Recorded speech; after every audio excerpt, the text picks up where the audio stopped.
C'est un devoir de mémoire. Et c'est un travail qui a été fait par le roi du printemps. Et il était important que dans le voyage que nous faisons, si nous oublions ceux qui sont tombés derrière nous, c'est que de facto, nous permettons à ceux qui resteront après nous de nous oublier nous aussi. Et donc c'est pourquoi celui qui ne célèbre pas les morts ne sera pas célébré lorsqu'il sera mort lui-même. Celui qui ne respecte pas la mémoire de ceux qui ne sont plus parmi nous ne mérite pas qu'on lui accorde ce même respect. Il faut se souvenir de la vie de ceux qui l'ont perdu injustement. Il faut se souvenir de l'injustice que Laurent Gbagbo, Bédié, Guy Robert et Soro Guillaume ont imposé à la Côte d'Ivoire à un certain moment.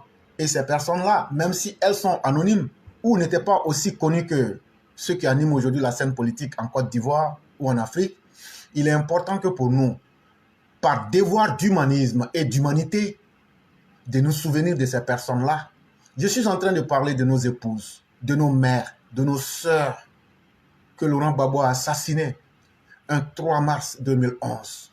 Je suis en train de vous parler des 7 femmes qui ont été assassinées lâchement par le régime suicidaire, sanguinaire, despote, tyrannique, lugubre, ténébreux, scabreux de Laurent Gbagbo.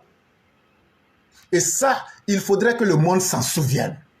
Et pour que le monde s'en souvienne, il faudrait que nous, qui avons été les victimes, nous soyons inflexibles. Il faut qu'on soit intransigeants. Il faut que notre souffrance soit respectée. Il faut que la vie de ceux qui sont tombés soit respectée. Et c'est à nous de valoriser cela. C'est à nous d'imposer cela. C'est à nous de dire cela. C'est à nous de parler de cela. N'ayons pas honte de dire que nous avons subi le mal. N'ayons pas honte de dire qu'en Côte d'Ivoire, la ségrégation ethnique et religieuse était sur le point de devenir une valeur de sagesse en Côte d'Ivoire, à travers Laurent Gbagbo, à travers Henri Konan Bédié, à travers Guy Robert. Et ça, ces femmes-là sont mortes parce qu'elles ont dit « Nous n'accepterons jamais la catégorisation des humains. Nous n'accepterons jamais la forfaiture. Nous n'accepterons jamais qu'Alassane Ouattara ait gagné une élection et que Laurent Gbagbo veuille voler cette élection-là. » C'est pour cette raison-là que ces dames-là sont tombées. C'est pour cette raison-là que ces femmes-là sont tombées. Elles aussi, elles pouvaient accoucher des présidents. Elles aussi pouvaient accoucher des Alassane Ouattara. Mais l'ennemi de la vie, l'ange noir de la mort, Laurent Gbagbo, les a fauchées. Et ces dames-là, nous aurions dû leur rendre hommage le 3 mars 2023. Le roi du printemps a fait le travail et c'est ce que je vous présente ici. Cela fait exactement 12 années. Jour pour jour que les braves femmes d'Abobo tombaient sous les balles assassines du criminel de guerre non repenti, Laurent Gbagbo. Alors qu'elles ne demandaient qu'une seule chose, le respect des résultats sortis des urnes de l'élection présidentielle de 2010 qui donnait le président Alassane Ouattara vainqueur face à un Laurent Gbagbo qui a été largement vaincu dans les urnes.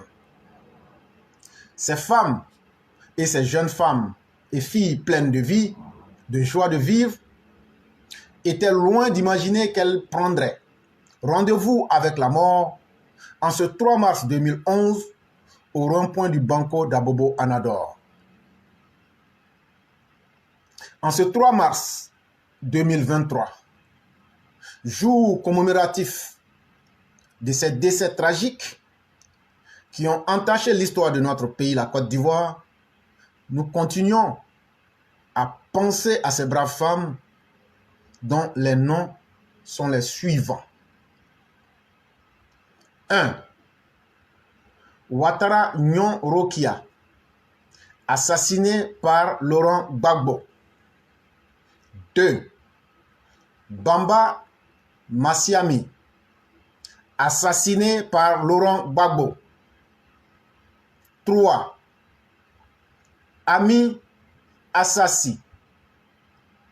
Pardon, Ami Koulibaly, vous m'excusez, assassiné par Laurent Gbagbo. 4.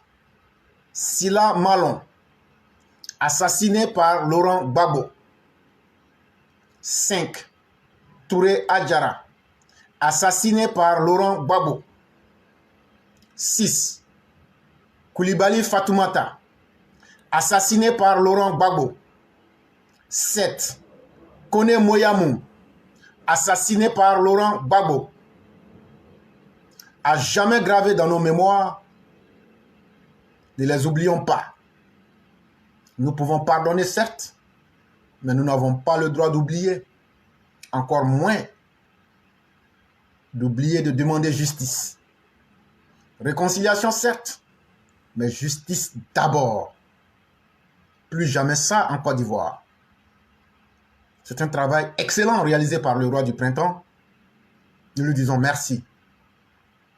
Souvenez-vous aussi de toutes ces personnes tuées à Daloa en 2004 par Laurent Gbagbo. 72 corps dans un charnier.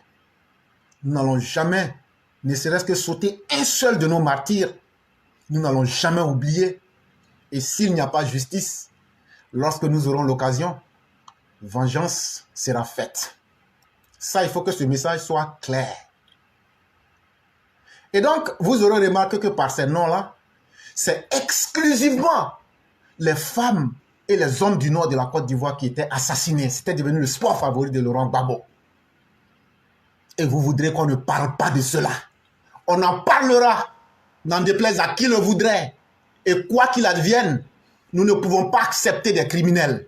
Et nous n'allons jamais accepter de faire de la compromission, du copinage avec la justice. Ce message-là, nous le tiendrons même si ça doit nous coûter nos vies. Et donc, comme le pharaon, l'impie, le mécréant, Laurent Gbagbo, le blasphémateur, l'antéchrist et l'antichrist Laurent Gbagbo, tuaient les femmes du Nord pour qu'il n'y ait plus d'enfants. De la même manière que le pharaon tuait les garçons d'Israël.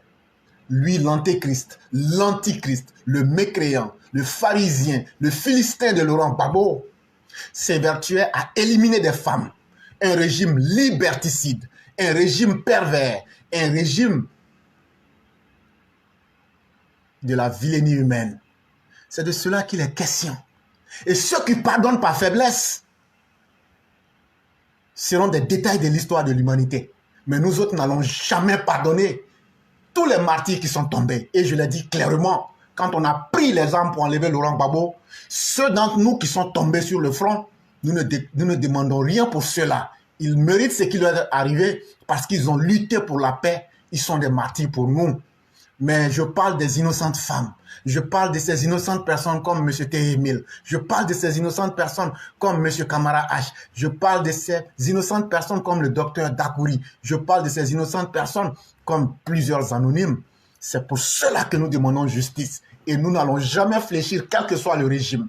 Je dis bien quel que soit le régime. Et nous demandons et nous exigeons au régime actuel du président Ouattara de faire justice.